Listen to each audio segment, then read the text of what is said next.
New York, New York, New York. My God, what have we got over here? Quite a game, huh?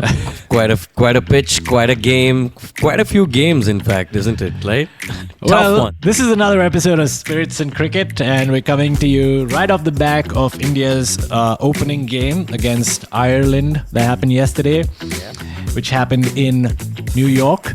So, welcome to the second episode of Spirits and Cricket. I'm Vish. This is my good friend Kirthi. We love our spirits. Cheers. And we love our cricket. Before I go on, I do want to say a big thank you to everybody that responded to our previous video, the previous episode, the reels and the full episode. We got some pretty good feedback, I would say. Maybe, I don't know, mixed. What do you think? I think we were fabulous. Most of what I got was good.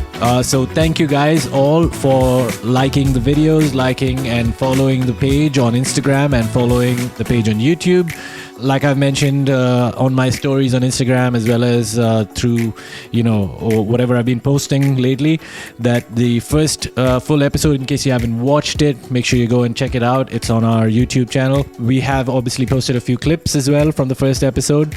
It was fun. So we are here back again. All right, to talk to you about what has gone on since our first episode with the T20 World Cup 2024 happening in the USA and West Indies. And like I started with the show, I'm going to go back to Kirthi now and I'm going to say to him, New York, New York, New York. What have we got? The Big Apple, like how Ravi Shastri keeps talking about it. The Big Apple. Yeah. What do you think about the games which happened there? What do you think about this? Well, first game that happened, I know that happened in New York, was the South Africa-Sri Lanka game, right? So Sri Lanka win the toss, choose to bat first on that wicket. What a smart move. Yeah. And put up a massive, humongous total of 77. All right. Phenomenal. And South Africa in response, 80 for 4. To that total. That's game one that happened in New York. Game number two, which took place yesterday between two test-playing nations. So, India versus Ireland, first game of the campaign for India. So, Rohit Sharma wins the toss, decides to bowl first, gets Ireland out for a massive, humongous total of 96. Yes. I think the scores itself paint a pretty interesting picture about the pitch in New York. I believe that you have some insights on how we've come to this point as far as the pitch is concerned. I mean, it's a drop in pitch, right? And it is not naturally made. They made it in Florida. In fact, it's put in a metallic tray. The pitch doesn't break, and there's a lot of bounce in the wicket. And every team, you look at the Sri Lanka versus South Africa game, and you look at India versus Ireland, they all face the same thing, right? The bowlers are having the field day, they're having a good time bowling in this wicket. You hit the right line and length, the pitch does the rest for you. So it's going to be very difficult for the batsmen. We all have been seeing it. And the pitch, I think, if they keep playing on it, in the due course, it'll get better. It should get better. That's what most of the pundits are saying. Most of the commentators are saying. Everyone is talking about it, but it's too fresh a pitch. There's not been too many matches which has been played on the pitch. So that's going to create a huge impact. Firstly, I believe the Sri Lanka-South Africa game was played on a different track as compared to the India-Ireland game. They were not the same tracks, but I believe same curator. I don't know the science of what goes on in making these drop-in pitches.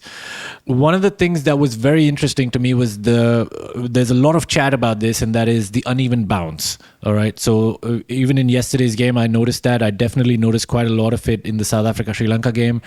A lot of uneven bounce, some keeping weirdly low, some full pace deliveries from Arshdeep that were bouncing and then bouncing a second time before going to Rishabh Pant. There's a lot of dust before it goes to the keeper. I mean, exactly. The ground itself, the outfield itself, there's a lot of dust. Yeah, you're right. Yeah. Yes. There was an article I read on Cricinfo as well this morning which said that there were more high bounces, and I think that was pretty evident with the way that Rishabh Pant was jumping around yesterday. I mean, he was working twice as hard. Yeah. I mean, he did a great job that way of managing the way that the ball was moving around yesterday, especially with respect to the bounce. So very interesting as to why the pitch is seemingly doing these things. I'm trying to think about what implication this is going to have for India's next big game against Pakistan, because Pakistan have got a world-class lethal bowling attack, right? Shaheen Shah Afridi, I believe they got Mohammad Amir back in the squad now after many years. They got Naseem Shah. They've even got Haris Rauf. All right, so all their seamers, I'm pretty sure that most of them are going to start extracting a lot out of this wicket. Now, the challenging thing on a pitch like this is because it's so skewered in favor of bowlers that it becomes very difficult to make a decision at the toss as to what you should do, whether you should bat first or you should bowl first, because even a score like 100 or 110 odd can be seemingly defendable with a bowling lineup like Pakistan's. Is there any new rule of having 22 batsmen in the team? Yeah, well, yeah. I think both the teams need 22 players, like 44, batting up and down. I mean, it is insane. It is insane, right? I mean, to survive in a wicket like this in the morning, it's a nightmare. Yeah, right. It doesn't matter. It's not a bouncy wicket. The ball is moving. It's bouncing. It's seaming. The whole thing is, it's a bowler's paradise. Now, how are these batsmen going to play? The first half of the tournament is seeing a different kind of a dynamic, which is quite interesting, I feel. Right? It is. My thinking is, it seems like it's a very easy decision for teams to make as far as their bowling lineup is concerned, where you really don't need any specialist spinners. Or do you reckon that there could be, over the course of the next few days, something for spinners to be able to extract out of a wicket like this? India was very smart when they actually played Jadeja and Aksar. I was quite shocked when I saw the lineup, and that's when I realized, right, these guys are hit-the-deck bowlers, hit-the-deck spinners. They're fast spinners, right? And they're going to extract the bounce, they're going to extract the skid in the wicket, and it gets very difficult to play them. Like someone like Aksar and Jadeja, they can hit the spot, and they can extract that bounce. It gets very difficult to play them. You can't play them from the back foot, or you can't come down the track to play them. If you come down the track, they're going to get you. Right? So it was a very smart move from India to, in fact, play two left-armers in Jadeja and Aksar, and not to go with Kuldeep and Chahal, who do not have that pace and that speed, in fact, to extract the bounce from this wicket. Well, there was one experiment that didn't go their way. This is something that I'm alluding back to our previous episode. We did speak about the opening pair the last time around that we were here at Tyler's. As per your expectation, India decides to open with Rohit Sharma and Virat Kohli. However, Virat Kohli gets out for one. In comes Rishabh Pant. Rohit Sharma retired hurt after a mild bump on the shoulder, but I believe that he's okay. I believe that it was more to give an opportunity for Surya to get in as well. This is my understanding. Which also turned out to be an absolute pointless move, because Surya got out for two. So, I think what I'm trying to say is that I think in a game against, say, a team like Pakistan or Australia or any of the big teams, this is where I think it will matter that you have somebody a little flamboyant right at the top of the order, like a Yashasvi, who's able to sort of get runs, score quickly, has great skill, tackling different kinds of bowlers, and you retain your Kohli for that one down position, so that you know, in case there is an early wicket, that he's coming in one down, rather than having him exposed that early, which was kind of clear yesterday. But I guess part of that has to do with the wicket. Part of that probably has to do with an error of judgment from Virat Kohli in the shot selection with the shot that he got out at. I'm not sure. What do you think? I mean, I have to kind of agree with you with these kind of pitches. We need Kohli to come one down. I take my word back of Rohit and Virat. I'll tell you why. When I see Rishabh Pant actually coming one down, I see that sense of, Rishabh Pant is someone who actually counterattacks and loves playing his shots, right? Yeah. We need someone in this kind of wicket to actually hold the innings together so that that person can play around Rishabh Pant, Surya Kumar Yadav, who are not very technically, or they're not from the book, right? Kind of batsmen. Yeah. Like if they had a KL Rahul, I felt like, he could have come one down in these wickets, because KL Rahul is a test batsman. Yeah. And you need a test batsman to play these wickets. You cannot have someone like Rishabh. I'm not saying Rishabh Pant is a bad batsman in a flat wicket. When when the tournament actually progresses, it is going to be, maybe Rishabh Pant is amazing at, if it's a good batting wicket. And Virat Kohli and Rohit Sharma's partnership will be amazing, because they will dominate. And even one goes to dominate, then you have a left-hander coming, and it gets even more difficult. And someone like Pant can throw a bowler out, right? Right. Yeah, so it works. Yeah. But with these wickets, which we are seeing in New York, I think it's a very bad option to actually get Rishabh Pant. I don't know, good option or bad option. I don't think it's very conducive to get him. So apart from the India versus Ireland game, and apart from the South Africa-Sri Lanka game, which we've spoken about, and looking forward to the India-Pakistan game, there was a whole bunch of other different games that we had across this week in the first week of the T20 World Cup 2024. There were some very interesting games, isn't it? There was West Indies versus Papua New Guinea. There was the first Super Over game between Namibia and Oman. So, Kirthi, you want to take me through some of those scores and also some of the other games that happened? There were quite a few interesting games, in fact, right? You had Papua New Guinea actually performing and, putting West Indies under their wrap with a mere score of 136 for 8 in their 20 overs. And then West Indies, they stretched West Indies to chase it till the 19th over. West Indies merely managed, in fact, right? Just about.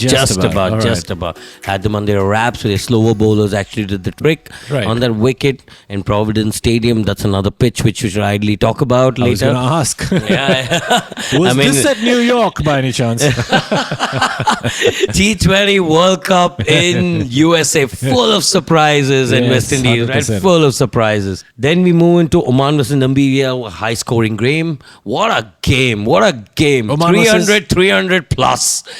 The highest T20 score in the history. Sorry, I was just trying to say that, they went into a super. Can you believe they went into a super over by scoring 109? 109 was the score. Dude, you had me over there the moment you said, what? 300? What? 109. And Namibia, scores 109. Then you have Oman, who matched the score with such a difficult score to match, moves into the super over with Namibia idly pip it, right? And wow, that was some score. Such an exciting game, I must say. Well fought between two big teams of the T20 World Cup. I'm not trying to undermine anyone over here, but they could have performed better. I do have to ask a question away at this point in time. When they did play the super over, did they send their bowlers out to bed? Or was it the coaching staff? Oh, what's going on over here?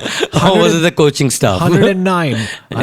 Total of 109, and that goes into super over. That was quite bad. This is, again, a very clear-cut indicator of the kind of pitches that we're expecting as far as this World Cup is concerned. It's all predominantly been low-scoring games, apart from the USA-Canada game, and I think Afghanistan, obviously, against Uganda, which we'll talk about in a second.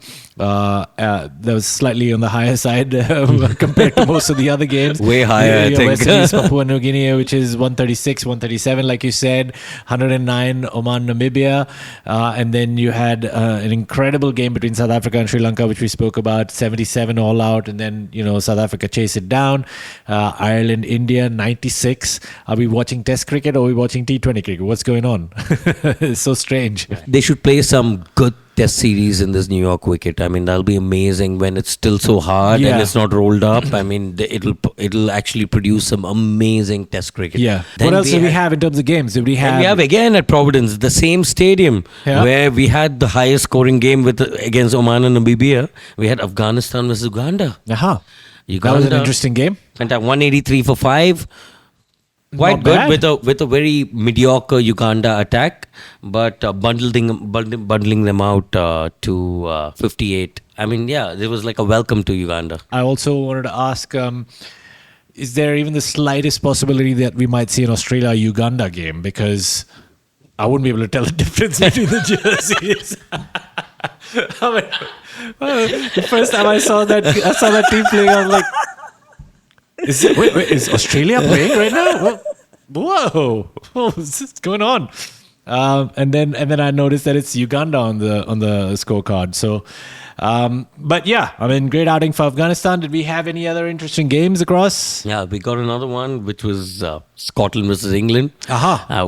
Everyone was looking forward to the game because of the rivalry, neighbors. This adds so much of element. They play so many other sport together, like rugby and football. They have no match anyway, Scottish. But anyways, right? Scotland's a small country. Golf. Yeah, golf. I don't know. Maybe lacrosse. I don't know. If there was a world championship for whiskey, damn it, I'd support the Scots for sure. Yeah, for sure. Get drunk. I don't know how drunk the English were. They let the Scottish go away with 9 runs and over. I mean, before the rain washed them. I think. I saw that. I think the English were lucky. 94 no loss in 10 overs, and England have got the archer back, Mark Wood, who troubled Pakistan in the warm-up game, and the wicket was good, but to not get a wicket and not let a wicket go, I should give it to the Scottish. One of the wickets did fall, and it was a no ball. Yeah, it was a no ball. It was a no ball. I saw that too. Like, all right. Well, all right. Yeah. Well done, English. Yeah, well done. Technically, well done. You were quite shite for the first 10 overs. I do have to give a very, very quick shout out to Tyler's Tavern. They've been very kind to allow us to record our podcast. We get our spirits from these guys. Tyler's Tavern is in Mina Rashid in Dubai. They have an amazing family-friendly and pet-friendly venue. All right, they're showing all the games of the World Cup on the big screens. They got the big screens going on, so they're showing all the games. So if you are in Dubai or if you are coming into Dubai, make sure to check out Tyler's Tavern. They're there on Instagram at Tyler's DXB. Go and follow those guys. Great little venue, great venue for the family, great venue for your pets. Come down, have a few beers, have a nice little meal, watch the game, and enjoy yourselves. Great little place to come down. All right.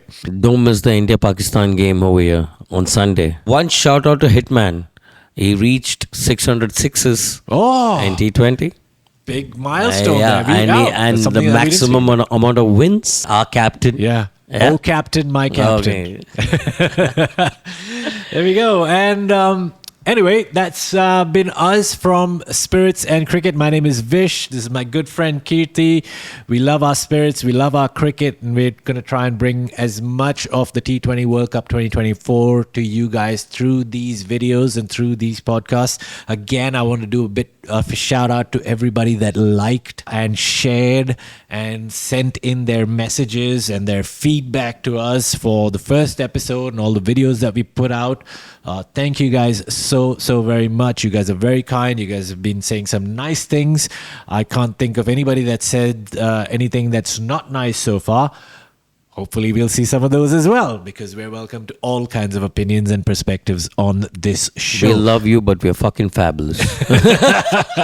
Even if we say so ourselves. Yeah. All right, so we are Spirits and Cricket. If you are on Instagram, make sure you follow us at Spirits and Cricket. And if you are watching this on YouTube, make sure you subscribe to us and hit that bell icon or whatever it is if you want to be notified of a new video coming out. Doesn't matter, but we'll keep putting this stuff out till you tell us to stop. Actually, we won't stop even then. But having said that, we don't care. You guys can follow us, like us, share this video. Hope you enjoyed that. Hope you enjoy the cricket as much as we do. And we're hoping to bring a lot more to you. We will see you right after the India-Pakistan game, which is the big one happening this Sunday, the 9th of June. It's likely that me and Kirthi are going to be at Tyler's Tavern to watch this over here. So send us your comments, send us your thoughts, send us your feedback. Feel free to do it in whichever form that you prefer. And thank you so much for watching. I'm Vish, this is Kirthi, and we are Spirits and Cricket. Cheers. Until next time. Drink beer, enjoy cricket. Cheers.